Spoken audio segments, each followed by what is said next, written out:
이야기 공유하셨는데요. 어떤 의견이 많이 들으셨는지 궁금하고요. 특히 어저께 조계종 방문하셨을 때 총무부장님께서 떨리는 말씀 하시던데 어떤 의미로 받아들이셨는지. 그리고 한국의 어른들을 찾아뵙고 많이 말씀을 듣는 건데요. 기본적으로 제가 부족해서이기도 하고 들으면서 생각을 정리하고 길을 좀 제시받고 그러기 위해서 이제 시간들이 많았거든요. 이원 목사님도 뵙고 진욱 교수님도 뵙고 홍원장님 뵙고 했는데 저는 다 이런 말씀을 드렸습니다. 나라가 대단히 어려운 상황이고 이 어려운 상황을 극복하기 정말 필요한 정신은 화합과 통합, 치료 정신이라는 것이고 우리 모두 국민이 그 중심에 제가 서서 흔들지 말고 통합과 치유의 임무를 말해달라는 걸 강조해 마시는 거예요. 제가 여러 가지 부족한 점이 많이 있습니다. 제가 잘 알고 있고 그럼에도 불구하고 지금 이 어려운 상황에서 그거를 통합하고 치유하는 일을 잘해 보려고 합니다. 그분들 뵙고 같이 받으면서 그 마음을 더 확신을 갖고 예, 안녕하세요. 오마이뉴스 조정대고요. 오마이뉴스 안녕하세요. 예. 지금 탄핵 심판을 앞두고 인용될 거라고 생각하시는지 아니면 기각될 거라고 생각하시는지 궁금하게 듣고요.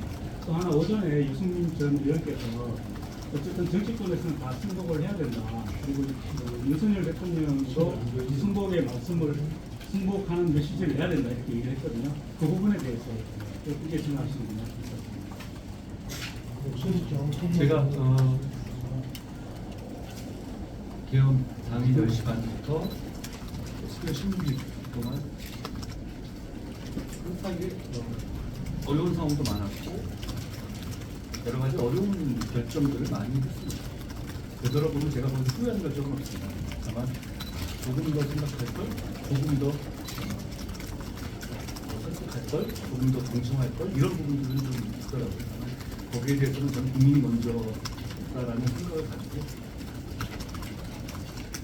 그로 인해서 제가 받게 된 여러 가지 고통이나 손해를 감수할 수밖에 없다고 생각했어요. 그래도 정치의 승리인 것 같아요.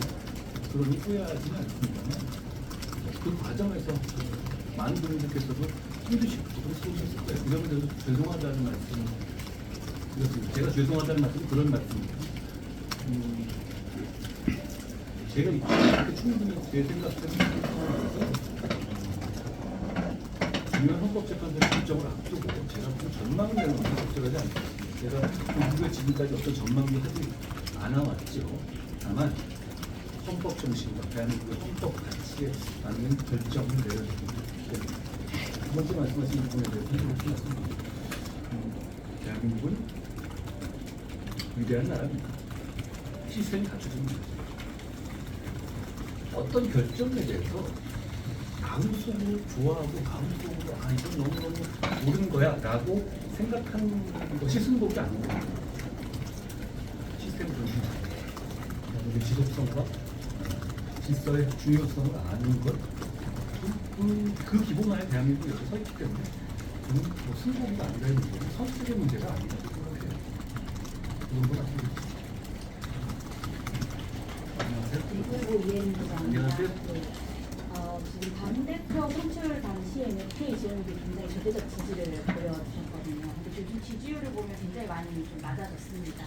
탄핵 정부에서 실망했다고 그런 부분도 여전히 있었거든요. 그래서 K 지원민들에게 좀 말씀해 주신다면. 아까 제가 좀 겹치긴 합니다만 12월 3일 10시 반부터 사실 12월 3일 10시 반부터 그 하루가 넘어가는 과정에서 제 생각이 굉장히 단순했습니다. 이거 막아야 됩니다. 이거 막지 못하면 대한민국이 후퇴할 것이고 대한민국이 실패하게 될 것이고 대한민국이 지금까지 성취해온 이런 가치를 무너질 것으로 절박한 마음이 있었어요. 그러니까 그 선택 이후에는 어떻게든 막기 위해서 최선의 방안을 선택하기 위해서 간 겁니다. 새벽 5시 반까지 그랬죠. 그러니까 거기서 고민할 건 없었어요. 근데 그 이후부터 이제 제가 선택의 시간이 왔죠. 대한민국의 중요한 정치인이자 또 보스진영의 리더로서 당을 이끄는 사람으로서 열흘 정도 여러 가지 고민을 가지면서 선택을 했습니다. 그러다 보니 모두를 만족시키는 선택이라는 건 어렵더라고요. 제가 또 설득하고 설명하는데 부족한 점도 분명히 있었을 거예요. 그런 면에서 보면 그리고 제가 그 결정들을 하는 과정에서 특히 우리 보수를 지지하는 분들이 자꾸 머리에 떠올라서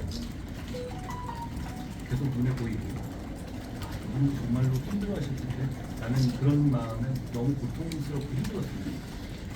그래도 또 대한민국과 국민을 생각해서 우리 미래를 생각하면 저는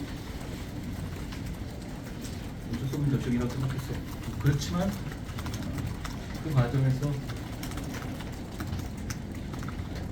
많은 또 국민들께서 거기에 상처받고 힘들어하시는 부분에 대해서는 그때는 제가 대단히 죄송하다고 생각했고 지금도 같은 마음 죄송하게 생각해요. 정말 죄송합니다.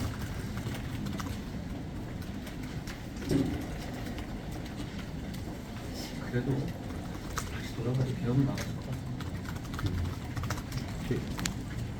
경북일보 전재용 기자인데요. 그 박근혜 전 대통령 비대위 체제에서 이제 내방을 했었을 때 박근혜 전 대통령께서 이제 메시지를 내기로 소신 있는 이제 강한 소신을 계속 유지하는 걸로 인해서 이제 당과 대립했을 때는 좀 그런 게 많이 위태롭게 한다라는 정도의 이제 취지의 말씀을 전해주셨거든요. 이제 그걸 두고 이제 한 전 대표께서 그렇게 소신 있게 행동하신 걸 두고 이제 그랬다라고 말씀들을 많이 하셔서 그 메시지에 대해서 지금 좀 어떻게 생각하시는지.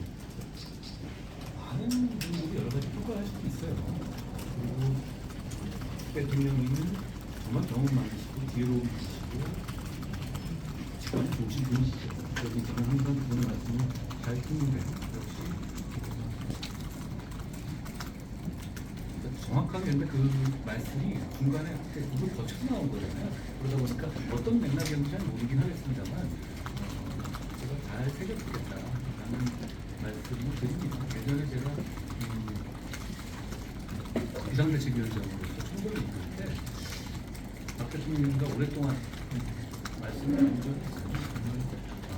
그 세대한 디테일에 대해서도 지적을 해주시면서 이런 과정에서는 어떻게 이동할 때 어떻게 해야 되고 이런 말씀도 해주셨고 그런 기억이 나고 그 당시에 의료 사태에 관한 문제가 굉장히 사회적 쟁점이었을 때였어요. 총선에서 우리 당이 굉장히 부정적인 영향을 받고 있던 상황이었고요. 그 문제 때문에. 그때 박 대통령님께서 이 문제를 어떻게 순간에 해결하고 어느 정도 뒤로 물러나야 한다라는 얘기를 윤 대통령님께 꼭 전달해달라고 제가 말씀 전에 듣고 그걸 전달해드렸던 기억이 납니다. 좋은 말씀은 좋은 쪽으로 잘 듣겠다는 말씀 드립니다.